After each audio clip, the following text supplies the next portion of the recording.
स्वागत है आपका हमारी इस विशेष पेशकश एलओसी कारगिल में। मैं अभिसार शर्मा।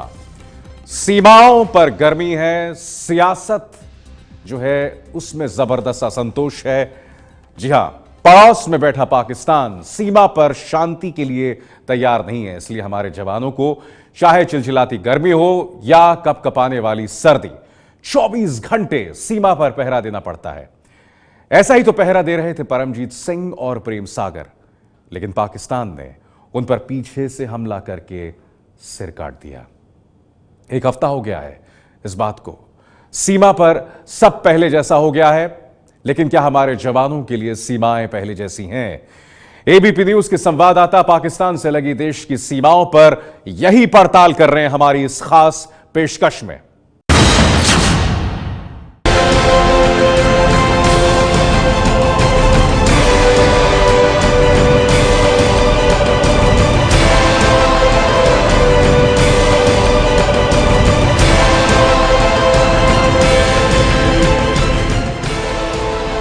एक मई यानी ठीक एक हफ्ते पहले सोमवार के ही दिन जम्मू कश्मीर की पुंछ की कृष्णा घाटी में पाकिस्तान की खूनी बॉर्डर एक्शन टीम ने कहर बरपाया था।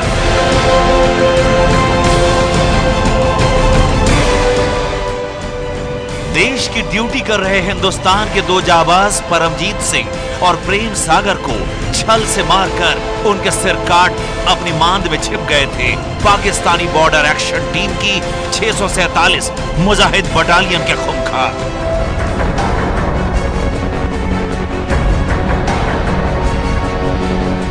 जब कृष्णा घाटी के रक्तपात से देश के साधारण आदमी का खून खौल उठा था, तब सोचिए उन जवानों की क्या प्रतिक्रिया रही होगी जिन्होंने अपने साथी को कपट युद्ध में खो दिया था।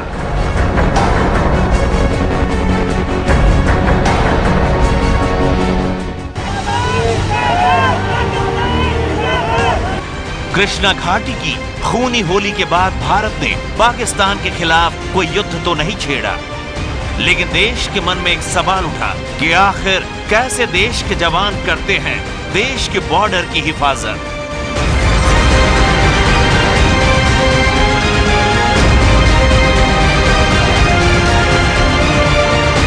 एबीपी न्यूज संवाददाता अजय बाचलू, मनीष शर्मा और नीरज राजपूत लगातार उन इलाकों का दौरा कर रहे हैं जहां लगा हुआ है पाकिस्तानी बॉर्डर। कहीं इंटरनेशनल बॉर्डर, कहीं लाइन ऑफ कंट्रोल। 5 मई को एबीपी न्यूज संवाददाता अजय बाचलू ने जम्मू कश्मीर से लगी अंतर्राष्ट्रीय सीमा का दौरा किया। जवानों के साथ रात में बॉर्डर पर 10 घंटे बिताकर देखा कि कितनी मुश्किल परिस्थितियों में, कितने खतरों के बीच देश की हिफाजत के लिए बिना पलक झपकाए बीएसएफ के जवान तैनात रहते हैं।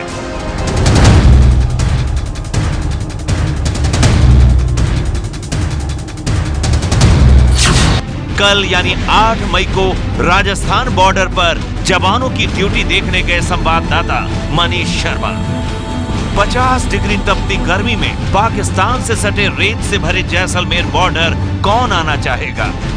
दुश्मन को रोकने के लिए लोहे की कटीली बाढ़ लगे हैं, फिर भी दुश्मन दुस्साहस करे तो कमला, प्रियंका, नरेंद्र है ना। बॉर्डर की पड़ताल में आज चलेंगे नीरज राजपूत के साथ एलओसी कारगिल। इंटरनेशनल बॉर्डर और लाइन ऑफ कंट्रोल में एक बुनियादी फर्क है। लाइन ऑफ कंट्रोल कहीं ज्यादा खतरनाक, दुर्गम और भौगोलिक रूप से चुनौतीपूर्ण है। कारगिल ऐसी ही एक जगह है। आसमान छूती कारगिल की पहाड़ियों के खिलाफ करीब 18 साल पहले पाकिस्तान ने खतरनाक साजिश रची थी, लेकिन आज 18 साल बाद कारगिल को जवानों ने पाकिस्तान के लिए अभेद्य दुर्ग बना दिया है।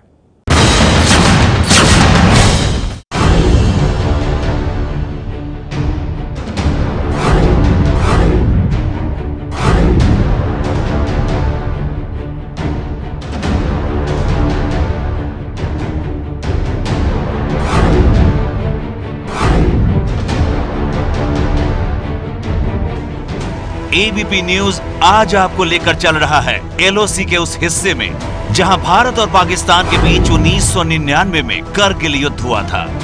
जिसमें भारत ने पाकिस्तान को एक करारी शिकस्त दी थी।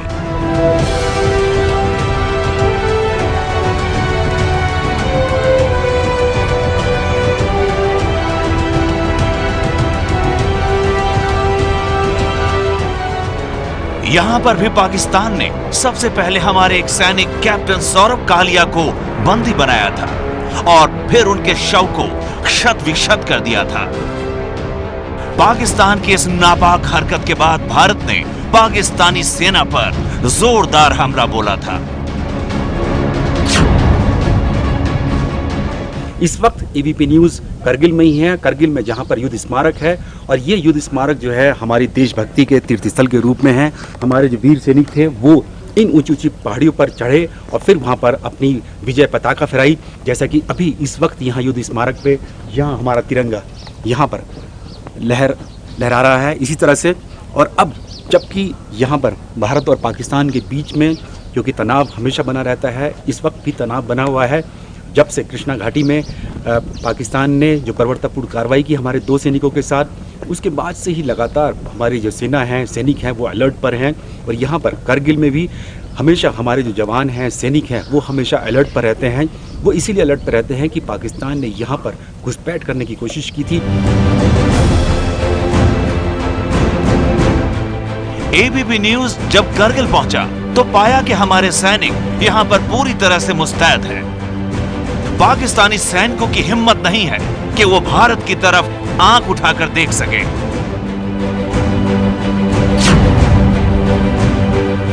इस वक्त हम कारगिल में हैं। भारत पाकिस्तान के बीच जो LOC है, लाइन ऑफ कंट्रोल है, वहाँ पर है। ये भारत का एरिया है और जो सामने दिखाई दे रही है पहाड़ी, वो दरअसल पाकिस्तान का एरिया है। यहाँ पर इस जगह पर ये पाकिस्तान का है। और दरअसल जो खुफिया विभाग की जो इंटेलिजेंस एजेंसीज़ की रिपोर्ट आई हैं, जिसको एबीपी न्यूज़ को जो जानकारी मिली है अपने सूत्रों से, उसके मुताबिक ये जो एरिया है, करगिल का जो एरिया है, द्रास का एरिया है, इसके ठीक सामने पाकिस्तान ने जो अपने टेरर कैंप्स है यानी आतंकी कैंप है, यहाँ पर भी खोले हैं। और इसीलिए खोले गए हैं क्योंकि पाकिस्तान 1999 में इन इलाकों में घुसपैठ कर चुका है। उसे पता है, उसके रास्ते पता है कि कहाँ से घुसपैठ कराई जा सकती है। इसीलिए जो जानकारी मिली है, इंटेलिजेंस एजेंसीज़ ने अलर्ट जारी किया है। उसके मुताबिक जो टेरर कैंप्स हैं वो दूसरी तरफ हैं, कारगिल और द्रास के, और वहाँ से कोशिश कराई जाएगी कि आतंकियों को यहाँ घुसपैठ कराई जाए। लेकिन अब इतना आसान नहीं है घुसपैठ करना इन इलाकों में पाकिस्तान के लिए, पाकिस्तान के आतंकियों द्वारा, कि पूरा इलाका जितना भी LOC का है, यहाँ पर कारगिल, द्रास, काकसर, ये जितना भी इलाका है, ये सब यहाँ पर भारत की जो है सेनाएं यहाँ पर तैनात रहती हैं, सैनिक यहाँ पर हमेशा तैनात रहते हैं, चौकियाँ यहाँ पर हैं।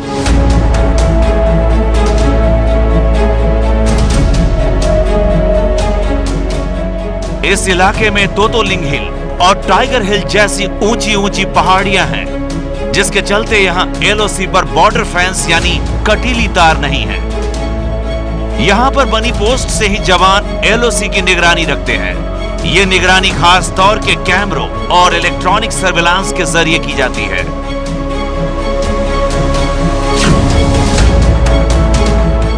LOC जो है काफ़ी परे है और यहाँ पर LOC दरअसल जो लाइन ऑफ कंट्रोल है, जो नियंत्रण रेखा है, वहाँ पर कोई फेंसिंग नहीं है। फेंसिंग इसलिए नहीं क्योंकि यहाँ पर ऊंची ऊंची पहाड़ियाँ हैं, 16-18 हज़ार फीट की ऊंचाइयों पर ये पहाड़ियाँ हैं। यहाँ पर कोई फेंसिंग, कटीली तार नहीं हो सकती है। ये इलाका कितना सुरक्षित है इस बात को भी दर्शाता है कि यहाँ पर अब कैप्टन सौरभ कालिया के नाम से यहाँ पर एक क्रिकेट टूर्नामेंट भी होता है। यहाँ पर इस जगह पर ये सामने देखेंगे, ये वही समय है जब कैप्टन सौरभ कालिया को बंदी बनाया गया था इस काकसर इलाके में, और इसीलिए उनकी याद में हर साल captain Saurabh Kalia LOC cricket tournament के नाम से यहाँ पर ये टूर्नामेंट चला जाता है। जो यहाँ पर स्थानीय जो युवक हैं वो इस क्रिकेट टूर्नामेंट में हिस्सा लेते हैं और वो इस बात को, कैप्टन सौरभ कालिया की याद को दर्शाते हैं कि हमारे जो सैनिक हैं वो अपना चाहे सर्वोच्च बलिदान दे दें, लेकिन अपने इलाके की, अपनी सरहदों की रक्षा ऐसे ही हमेशा करते रहेंगे। LOC पर कृष्णा घाटी में 2 भारतीय सैनिकों के साथ हुई बर्बरता पाकिस्तानी सेना ने 1999 में कैप्टन सौरभ कालिया के साथ भी की थी। इस वक्त हम वहीं कारगिल के काकसर इलाके में हैं, जहां से कैप्टन सौरभ कालिया को बंदी बनाया था, पाकिस्तान ने बनाया था। दरअसल उस वक्त जब खबर मिली कि पाकिस्तान ने काकसर इलाके में इन पहाड़ियों में यहाँ पर अपना जो है कब्जा जमा लिया है, तो कैप्टन सौरभ कालिया को जिम्मेदारी दी गई कि वो अपनी टोली के साथ यहाँ पर सर्विलेंस के लिए आएँ और यहाँ पर चेक करें, यहाँ पर आने के बाद कि क्या वाकई में कहाँ कहाँ पर जो है पाकिस्तान ने अपनी चौकियाँ बनाई हैं। तो काक्सर इलाके में कैप्टन सौरभ कालिया आए थे अपनी टोली के साथ। उसी वक्त पाकिस्तान ने धोखे से उनको बंदी बना लिया और बंदी बनाने के बाद उनके साथ बर्बरतापूर्ण कार्रवाई की गई। उनके साथ ये बताया जाता है कि जैसे कि कोई दुश्मन सैनिकों के साथ भी ऐसा नहीं करता है बर्ताव, ऐसा पाकिस्तानी सेना ने कैप्टन सौरभ कालिया के साथ किया था। और जब उनका शव आया था तो उसको भी शत विक्षित उन्होंने कर दिया था। उसके बाद काफ़ी ज़्यादा बवाल मचा था कि आखिरकार कैसे पाकिस्तानी सेना ऐसा कर सकती है, क्योंकि जिनेवा कन्वेंशन में साफ तौर से कहा गया है कि दुश्मन के जो सैनिक हैं उनके साथ भी ऐसा बर्बरतापूर्ण कार्रवाई नहीं की जानी चाहिए। उसके बाद काक्सर इलाके में भारत ने अपना अधिकार जमा लिया, एक बार फिर से पाकिस्तान को यहाँ से मार भगाया यहाँ से। और अब यहाँ पर काक्सर में कैप्टन सौरभ कालिया और उनके साथियों की याद में यहाँ पर एक वॉर मेमोरियल बनाया गया है इस जगह पर।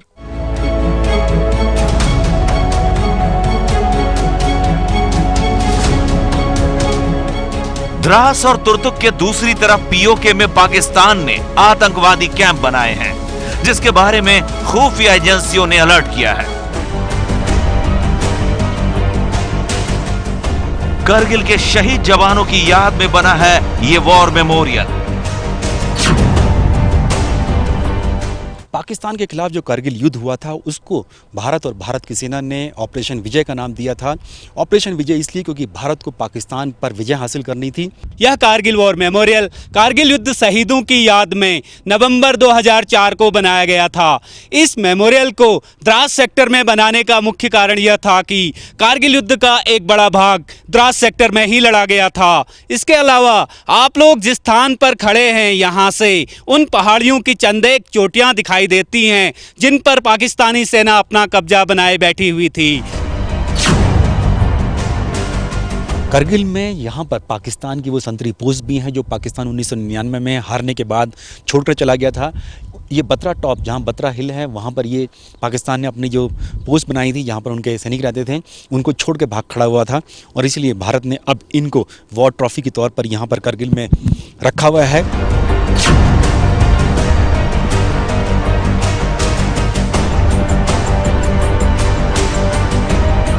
यहाँ पर इस युद्ध स्मारक में है, ये खास एक गैलरी है जहाँ पर वो सबूत हैं कि पाकिस्तान हमारी धरती पर, हमारी सीमा में एलओसी क्रॉस करके घुसा था और मुंह की खानी पड़ी थी। और इसीलिए यहाँ पर ये पाकिस्तान का उल्टा झंडा है। यहाँ पर वॉर ट्रॉफीज भी रखी हुई हैं जो पाकिस्तान से हमने जीती थी।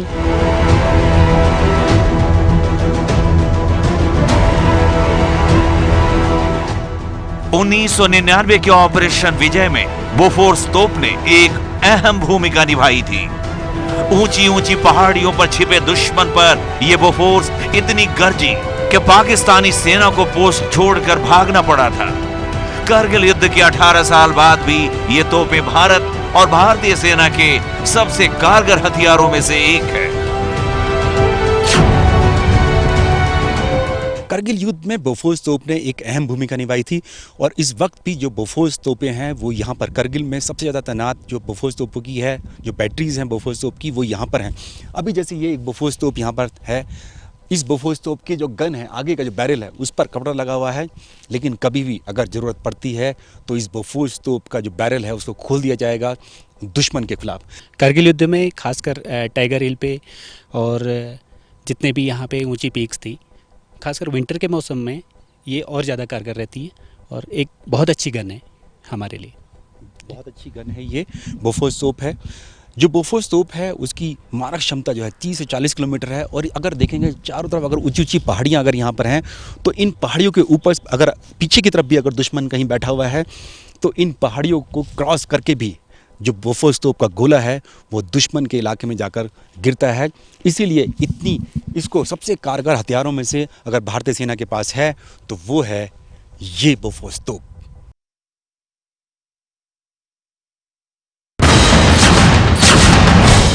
ये है एबीपी न्यूज़, आपको रखे आगे।